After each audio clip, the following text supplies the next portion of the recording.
Welcome to TV20 News. I'm Dan Monroe. And I'm Kiera Cotton. Thanks so much for being with us. Dan, you know you survived St. Patrick's Day. I'm glad that you showed back up to work. I did. I had so much fun being out there with the people. I was singing and I was having a good time. I just love St. Patrick's. Did you have your Guinness and your corned beef? That evening I did, yes. Okay. That evening I did. I actually had a corned beef sandwich for lunch and a corned beef dinner later on. Yeah. So it was just double duty. Perfect St. Patrick's Day. I love to hear it. Let's take a look at what's coming up on TV20 News. Try to figure out how we wanted to get to the solution and how we could use our resources around us to help us. They've been serving teens in Cleveland for decades. We'll talk about the YOU program's work to empower young adults with the confidence and tools they need to prepare for their futures. My choreography was to extract the beauty of the spiritual and dance. This Women's History Month, Clevelanders gathered to honor a woman who's helped to spread music and dance across the city for more than 40 years. First on TV20 News, we're talking about upcoming changes to Medicaid, the Affordable Care Act, and AIDS drug assistance programs. These changes will impact those with HIV and their ability to access life-saving medications. TV20's Richard Stewart spoke with the Director of Public Health for the City of Cleveland. Joining me now is Dr. David Margolius. He is Director of the Cleveland Department of Public Health. Thank you for joining us. Thank you for having me. So what do these changes mean for people in Cleveland living with HIV? Yeah, so the big concern is the administration, through the big, beautiful bill, is really trying to make cuts to healthcare coverage for everybody, specifically around Medicaid. And so turns out that just like folks with diabetes, folks with high blood pressure, there are a lot of folks with HIV who are on Medicaid. And so if their Medicaid is cut, they won't be able to buy their medications. And what happens to someone who's suffering with HIV or living with it and all of a sudden no longer have access to those medications? HIV, just like high blood pressure and diabetes, is a chronic condition. And so if you aren't able to take your medication, unfortunately, the condition gets worse. So what's the city, the Cleveland Department of Public Health, what's being done to address the problem with regard to these patients? Yeah, so I think the biggest thing for us is raising awareness and advocacy. One of the key partners for this work is the ACT UP chapter of Cleveland. They've been around since the 1980s as a national group, raising awareness about HIV and the lack of attention at the time the federal government was paying to HIV. And so they've been incredible raising awareness here in Cleveland about the impacts of these Medicaid cuts to folks with HIV. And not only Medicaid cuts, but other federal programs that help people with HIV too. What would you say to someone who may be facing these types of cuts? What type of steps should they be taking now to kind of circumvent a catastrophe? Yeah, so if you have healthcare coverage and it's at risk of being cut, I think the first thing that I would do is speak to your trusted provider, your healthcare system. You can also come to the Cleveland Department of Public Health, to our health centers at the Blanket Mills Health Center and J. Glenn Smith. And we've got folks there, along with the healthcare systems and federally qualified health centers, that will help make sure that you're enrolled in a healthcare plan, Medicaid, Medicare, or some of the private markets as well. You mentioned Blanket Mills. That's the new Cleveland Health Center. Talk about that for just a moment, if you could. Absolutely. So we recently moved from McCafferty Health Center into a brand new Blanket Mills Health Center. We're right next to Neighborhood Family Practice. And so anything that we can't do for you, we'll pass you over to our partners at Neighborhood Family Practice. But it's a beautiful new space, and we offer walk-in reproductive health care like pregnancy testing, STI testing, and treatment at low costs or no cost.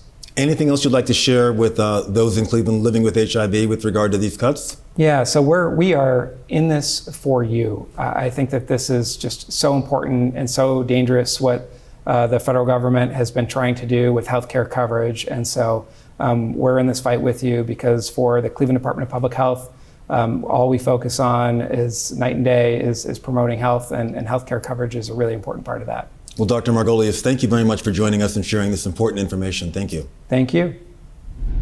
One of the many programs we produce here on TV20 is called Make It in Cleveland, and it's hosted by this young lady over here. Thanks so much. That's right. Make It in Cleveland is all about featuring local businesses and highlighting the resources that the city's economic development team offers to help them thrive. So what was the latest business featured on Make It in Cleveland? The latest was Chat Tea, a bubble tea shop in University Circle. The owner had some help through the development team's storefront renovation program and their neighborhood retail assistance program, and the place looks absolutely great. Take a sneak peek. All right. The name Chat Tea comes from the idea that drinking tea can bring people together. I hope it's a place where people can, relax, chat, and enjoy some great drinks. Bubble tea is basically a tea-based drink. It combines brewed tea and the milk and the fruit flavors, and also the chewy tapioca pearls. People often call it boba. It's originated in Taiwan, but mainland China has brought it into a whole new level. You're in a really high traffic area. We've got University Circle, Case Western Reserve University, museums all around. Talk to me about why it was important for you to open in this location. Well, it's just because I'm so familiar with this location. It's been like more than 10 years since I've been living here. I came here to Cleveland in 2009 to attend the Case Western Reserve University for college. And then I completed my master's degree, and then I worked in Cleveland for several years. So basically this place is like a second home to me. Most of the shops are increasingly using real milk instead of the creamer, and also fresh fruit instead of the artificial flavors. So fresh, it's healthy for you. You're focused on creating community. What an incredible space to be in. You can watch the newest episode of Make It in Cleveland featuring Chat Tea right now on TV20 Cleveland's YouTube. Just go to the Make It in Cleveland playlist. Hey Cleveland, let's catch you up on what happened at the latest City Council meeting on March 23rd. Cleveland City Council passed the city's 2026 budget. As a part of the plan, council members and the Bibb administration agreed to add about $17.5 million towards priority projects, including road improvements, housing, public safety, and parks. Council must approve the budget by April 1st. 3 new buildings were approved as new landmarks in the city of Cleveland. The first is Mount Moriah Baptist Church on St. Clair Avenue. The second, the Beachland Ballroom and Tavern, formerly the Croatian Liberty Home. And the third, Second Mount Olive Baptist Church, formerly St. John's Lutheran Church on Eddy Road. Council approved a deal to help fund a major redevelopment project on the city's west side.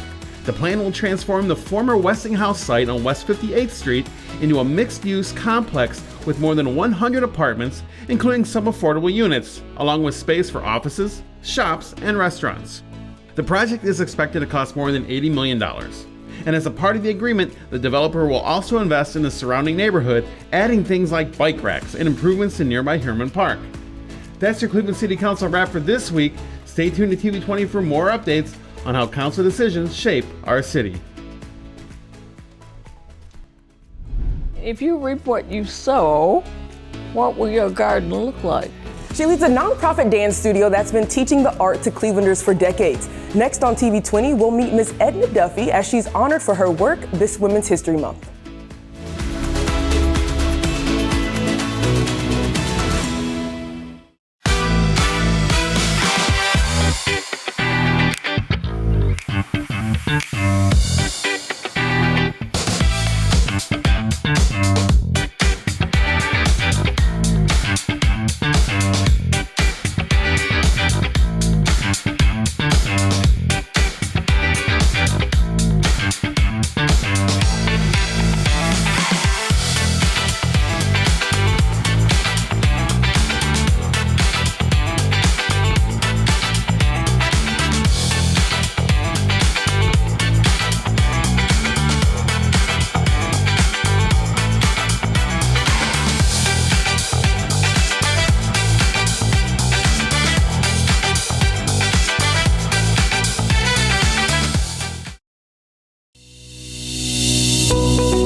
The director of Cleveland 311. One of the great things about Clevelanders is that we take pride in our city. Letting the city know about problems is one simple way to look out for your neighborhood. When you see something that needs attention, for example, a pothole, a missed trash pickup, graffiti in a city park, or problems with a building in your neighborhood, there's one easy number to remember. 311 is your connection to city services, the City of Cleveland's central, non-emergency hotline and website that provides easy access to city services and information. Whether you live here, work here, or are just visiting, our goal is to make it easier for you to report non-emergency issues either online or by phone. You can dial 311 or visit us online at clevelandohio.gov/311, and we'll make sure your request gets on the right path. If you submit your request online, you can create an account and track the status of your requests. This is your city, and with 311, you can help make Cleveland better for all of us. Welcome back. Summer is coming, and that means young men and women in Cleveland will be out looking for summer jobs. But did you know there is an organization that works with the City of Cleveland to offer paying jobs to teens while also teaching crucial life lessons? It's called Youth Opportunities Unlimited, or YOU, and those that are in it are already looking forward to the fun of working this summer. Founded in 1981, YOU connects young people to paid work experiences, career exploration, and skills that help them succeed in the workforce. Yamari is an 11th grader at Garrett Morgan School of Leadership and Innovation and started in the YOU program just last year. It was really special being able to work with like kids my age, kids younger than me, kids older than me, and just coming together and putting our minds together to think about like the problems that we see in our city every single day, and then being able to come up with solutions together to like, you know, try to figure out how we wanted to get to the solution and how we could use our resources around us to help us. Aiden is starting his second year in the YOU program. He remembers being very nervous his first day, but he said some friends changed all that. First day I was kind of nervous until I seen some friends. I worked with two of my friends last year, and I ended up making a friend there. Nice. Now go back, now take me to the end. Your last day, 6 weeks later. What was that like? It was great, honestly. Working at the church felt like a movie. Mm-hmm. It was a first time experience, and a lot happened that year. So I just basically say it was overall, it was cool, it was fun. Ahmad Elise is a 10th grader at Davis Aviation and Maritime School. For me, if it was like a sense of independence because I got my own money, paycheck, stuff like that. And I think it instills a good work ethic because, you know, you're going there of your own choice. You know, you're making this money of your own choice. And so when you get that paycheck, you know, it's like your own money. Mm-hmm. You're independent now. Registering your teen for the Youth Opportunities Unlimited program this summer is very easy. So they're going to want to go to youcle.org and they can apply. Our applications are open until May 1st. If they find that they want to do an academy or an internship, our interest forms are also on the website. They can fill those out. We are just a really great program and opportunity for any youth to explore whatever they want to do. If the youth can think about it, we're going to try our best to match them with what they want to do. Hundreds of Clevelanders gathered at St. Agnes Our Lady of Fatima to honor women who are making a difference. The Women's History Month program included a celebration and luncheon with special performances. TV20's Sarah Nelson has the story. Dancing and music have been something that has always moved Edna Duffy since she was a little girl. I would hear my mother humming while she was cooking, because there were 12 children, she was always cooking. And my father would be singing hymns in church every Sunday, because he was the thing in church. So they were singing spirituals, which I didn't understand, but they sounded good. I mean, I didn't understand the lyrics, but I loved the melodies. And for Duffy, that passion would soon turn into a lifelong career. My choreography was to extract the beauty of the spiritual in dance. After college, Duffy started the Duffy Liturgical Dance Ensemble. The intergenerational nonprofit is dedicated to the study and performance of the American Negro spiritual, combining singers and dancers ages 5 to 95, offering a message of faith, hope, and optimism. We became a professional singing ensemble, and so we went to Carnegie Hall and Lincoln Center twice, both. twice, and then to Europe. The ensemble has also performed at the Olympics and Australia. For more than 41 years, the ensemble uses art through music and dance to contribute to the educational, social, and artistic fabric of the community. A community that wants to celebrate Duffy for her dedication. St. Agnes Our Lady of Fatima, in collaboration with the Diocese of Cleveland, honors Duffy and Juanita Sheely and their Women's History Month luncheon.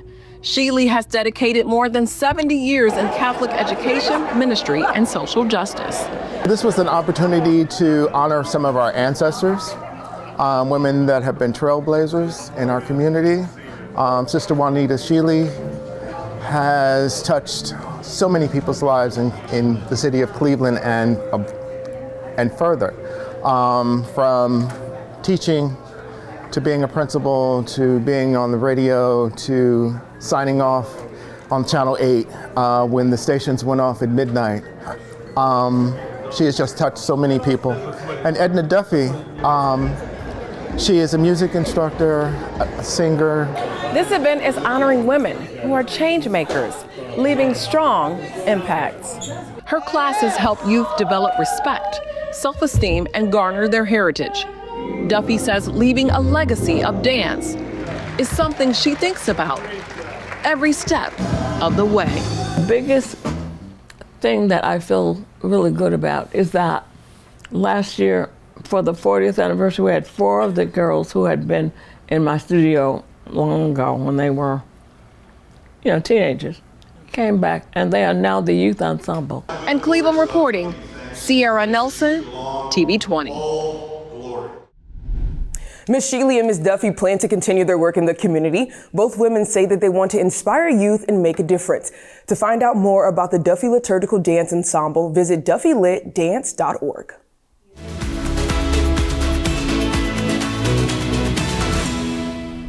The Office of Reentry is a community initiative under the Cuyahoga County Department of Health and Human Services. It supports the successful reintegration of people transitioning from incarceration to community. And joining me now to talk about the department's second annual Reentry Awareness Month is Camille Ware-Hendricks from the department's communications team. Camille, thank you so much for joining me. Thank you so much for having me. I really appreciate it. Well, tell me about the Reintegration Month. What is that all about? What is that? So Reentry Awareness Month is really the county, but specifically the city of Cleveland and all those that live here within the proper, their opportunity to learn more about the barriers that individuals that are coming out of incarceration and or are justice impacted are facing, but also understanding and learning about the successes and the highlights of the things that they are doing. So we have so many events planned that go from education to fun to learning opportunities. Well, one of the events I'd like to talk about is the Legal Clinic on Friday, April 10th. What is that? How can people prepare for that? Yeah, so the Legal Clinic that's our way of really giving back to the community. We have partnered with Cuyahoga Community College, as well as our legal partners from Case Western Reserve University, Second Chance Law Clinic, Cleveland State University, Pardon, Clemency, Reentry Clinic, Legal Aid Society of Cleveland, as well as the Cuyahoga County Public Defender's Office. And they're providing free legal services for those around the county. And again, specifically the city of Cleveland, but we will be at Tri-C Metro Campus. We will be there with partners from the Cleveland Clerk of Courts. We will be there with Ohio BMV and Drive to Justice. And what's going to happen is individuals are going to have the opportunity to get their records sealed, expunged. They can talk about pardons. They can talk about clemencies, certificate of qualification for employment if they don't qualify for those other things. But they can also get their warrants checked on. So if individuals have warrants, they can come down. They will not be arrested, and we'll get those cleared up for them as well. We, again, will have the BMV and Drive to Justice. So if individuals have license issues, then they can come and get those services. This is really an opportunity for the community to come and gain that fresh start to alleviate those barriers that sometimes the criminal record may cause from employment or housing or just other everyday life things. And talk about how this can change the long-term outcome for the participants. So long-term outcome, again, is really about removing those barriers, right? And so individuals are tied down and bogged down with that criminal record, that criminal offense. And so being able to have that relief of getting that record sealed or expunged really will allow them to thrive in their everyday life and for the future, right? And so it gives them the opportunity to not have those barriers for housing, right? That gives them the opportunity to be able to live wherever they want to live, or to obtain a job, to start their career and really move on that path to success and move forward. Now, criminal record, is that the biggest barrier these participants face? Are there other barriers they have to hurdle through? So I think it starts with the criminal record, right? Like the criminal record is that foundation barrier.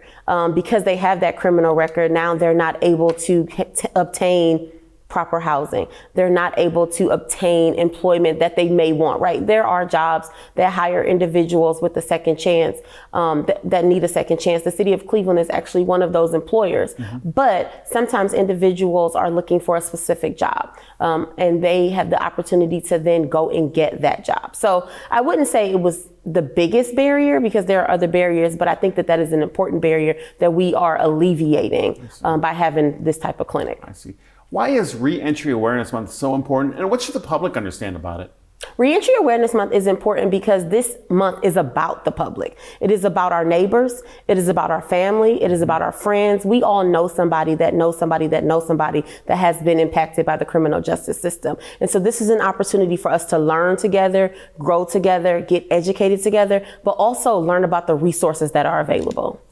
Besides the legal clinic, any other events going on in the Cleveland area? Yes, we will have a health and wellness fair that is on April 1st. That's the start of our event. And we're also having a really big job fair at Tower City on April 16th. So I just invite everybody to look for more information on our webpage, and you'll see all of the events that we're having. And what is the website for that page? That website is hhs.cuyahoga-county.gov/reentry. Awesome. Camille, thank you so much for talking to me. April's going to be a great month. Yes, thank you so much for having me, and I'm so excited about it. Thanks. P League is a basketball league that basically gives back to the community all through the love of basketball. We're getting a sneak peek at the P League All-Star Celebrity Game. How it all gives back to the community and how you can get involved next on TV20.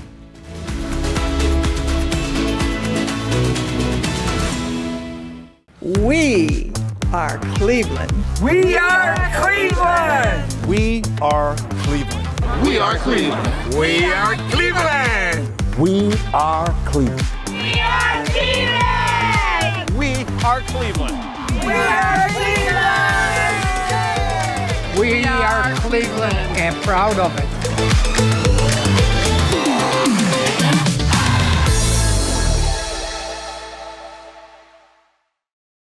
Welcome back. Happening March 28th, the P League All-Star Celebrity Game is taking place. I had a chance to sit down with the organizers to talk about how the game supports local community programs and violence prevention efforts. I am pleased to be joined by Dr. James Alberty, Maisha Watkins, and Cuyahoga Councilman Michael Hauser. Ladies and gentlemen, thank you so much for joining me today, because we're talking about the P League All-Star Celebrity Game. Dr. Alberty, help me out. What is the P League? Explain this to us. So the P League is a basketball league that basically gives back to the community all through the love of basketball.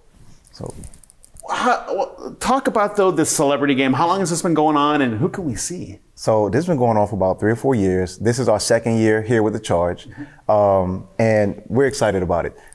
First of all, you never know who you're going to see. We have some surprise guests that you have to come to the game to see. We have people like Joe Hayden is going to be there. Jerome Baker is going to be there. We have Ray Jr., Montana Love, Ty Lawson. Just a host of others. We have celebrity announcer Stephon Johnson. Go on the site. We have some of your favorite people are going to be at this game. For me, being a diehard Browns fan, I just got to see Joe Hayden, because that guy was just the absolute best. Councilman, talk about the community aspect of this. How does this give back to the community? Definitely. So it's more than basketball from a community standpoint. I think this is an opportunity for our young people to see greatness firsthand. And so we have actually dedicated the day, March 28th, countywide will be Mason Brothers Day. Young men right from Buckeye area who are doing great things nationally. And so I think this is an opportunity for the community to celebrate our young people. Great things nationally as boxers, right? Yeah, they're fantastic boxers. The whole family. Love those guys, man. Yeah, they're great. But besides also the basketball, Maisha, there's also a violence prevention aspect to this. Talk about that. Yeah, I think it's really important that through all things we see it as a violence prevention strategy. Of course, there's people saying, well, how can basketball stop violence? It's not just the act of basketball, it's the connectivity between something that you enjoy, the opportunity to be connected to people who you admire, the investment in your time. And so really excited to partner with the P League, with county councilmen to show people that it's not just about what you do on the court, but it's about the investment that you make into the community. So having families there to see the celebrities, including me, because I'm on, you know what I'm saying? But to have families there, to have an amazing opportunity for a safe distraction. There's a lot of things going on in our city, in our county, in our country that can keep us distracted to allow us to be hopeless. And this day on March 28th, we get an opportunity to be hopeful, to have fun, and to see me shoot the game-winning shot. So you're saying you're going to be out there dropping threes? I definitely have my jersey. You're going to be out there dropping threes, Yes. showing everyone how it's done. Absolutely. Let's get to the particulars. When and where?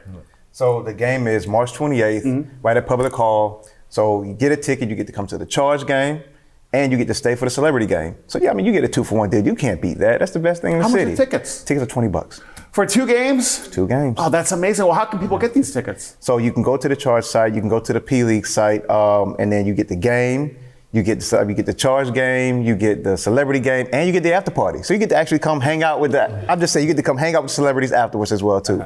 So what's the best part? Have you been in the celebrity game before? I have not. It's my first time. Well, what's the best part about the celebrity game? Talk about why this could be so much fun.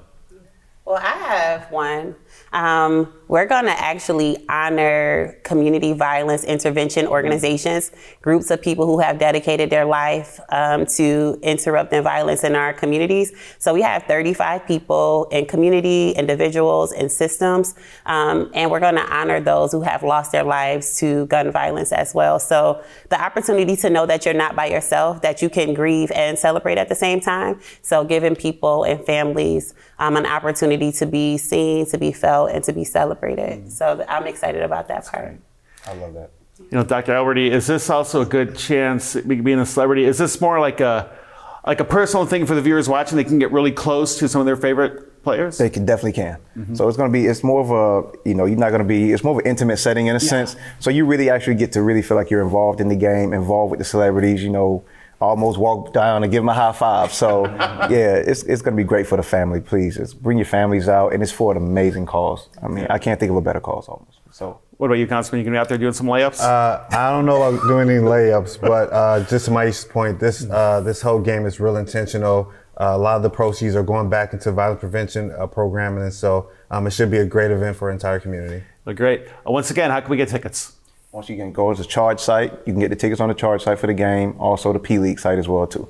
Maisha Watkins, Dr. Alberti, Councilman, thank you so much for joining me today. It's going to be a fantastic day, March 28th. Absolutely. We're excited. We're excited. Thanks for having us. Well, Kiara, we've made it. It's officially spring. Yeah. The long, cold winter is kind of over. Kind of behind In name us. only. That's right. So we'll some warm weather for next week. Let's hope so. Hey, you can follow us on TV20 on Facebook and Instagram, and we're also streaming on YouTube. Thanks so much for being with us. We'll see you next time.